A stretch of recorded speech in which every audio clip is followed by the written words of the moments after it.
Organic Nomenclature, Part 2. Functional groups. Now we know that hydrocarbons are compounds that contain carbon and hydrogen, and they can be substituted with heteroatoms that consist of things like nitrogen, oxygen, chlorine, etc.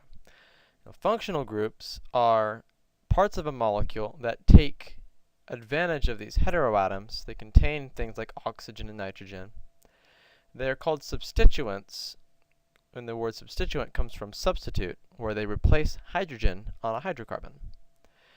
The presence of a functional group will cause a different reactivity in the molecule, and the reactivity that is particular to a functional group allows us to classify these particular component of a molecule. And there are a variety of different functional groups.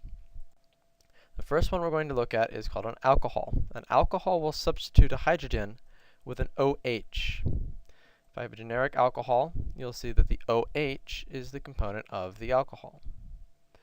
We write this generically with a generic carbon group of R as ROH. The presence of that OH on an alcohol gives it a high level of hydrogen bonding. So an alcohol will tend to have a relatively high boiling point.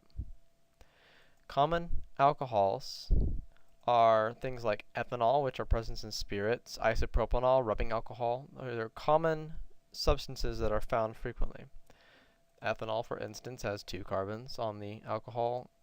Isopropanol has 3 carbons with the alcohol on the center carbon, versus propanol, which has the alcohol OH on a end carbon.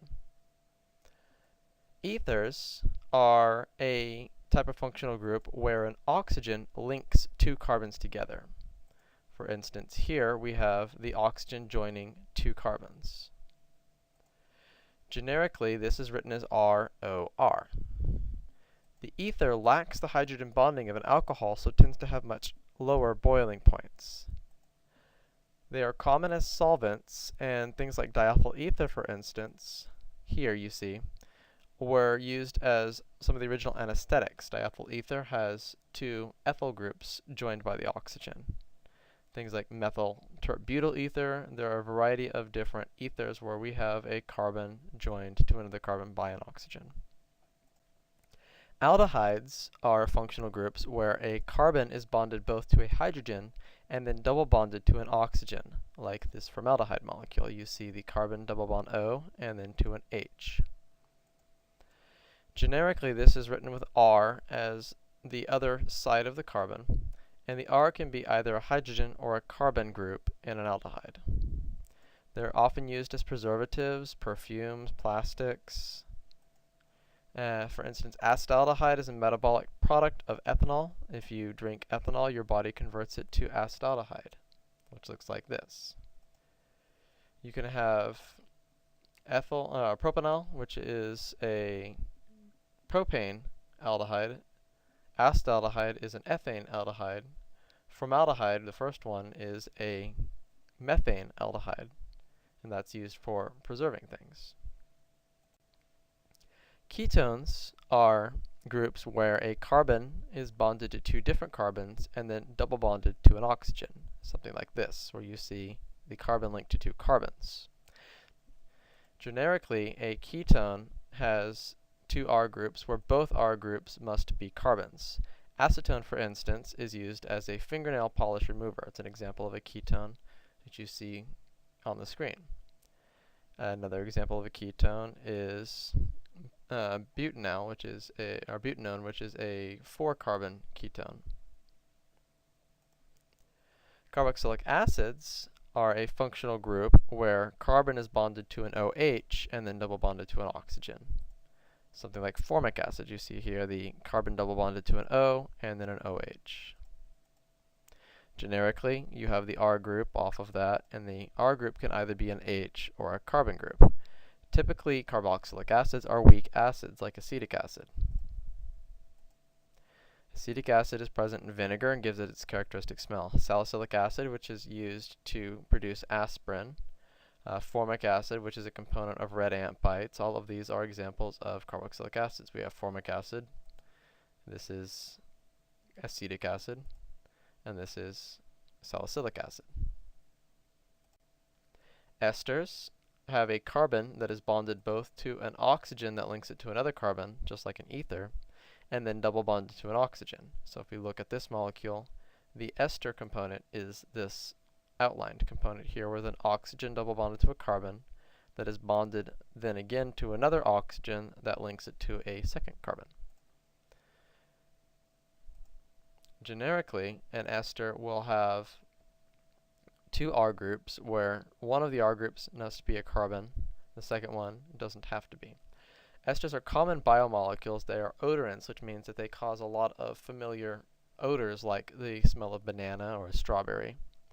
The original R can be an H or a C. The R with a prime or the apostrophe is only a carbon group.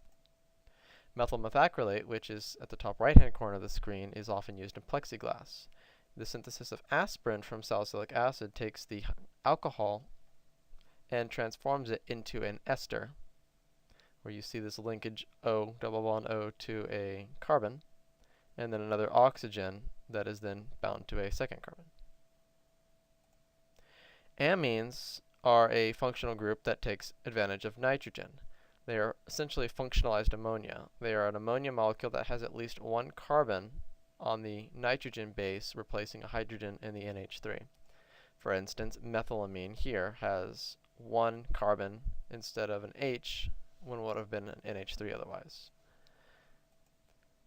Generically, an amine has three R groups where one of them needs to be a carbon. The R prime and R double prime can be either hydrogen or carbon groups. Most amines are alkaloid organic bases, which means that they are bases that are functionalized from amines, or nitrogen, present in an organic compound. They have common physiological effects, things like caffeine, nicotine. If we see here, this is caffeine. You have two amine groups there. Nicotine also has two amine groups. So in summary, we have different functional groups. Alcohols have an ROH. Ethers have an ROR, where you have two carbons linked by an oxygen. Aldehydes have a generic R to a carbon that is double bound to an oxygen and a hydrogen, like the formaldehyde here. Ketones have two carbons that are joined by a third carbon that is double bonded to an oxygen. Carboxylic acid has a carbon double bonded to an oxygen and then bonded to an OH. An ester has a carbon double bonded to an oxygen, then bonded to an O that links it to a second carbon. And an amine is a functionalized ammonia where at least one of the R's is a carbon group. Now we can have different molecules that have mixed functionality, that have multiple types of functional groups on them.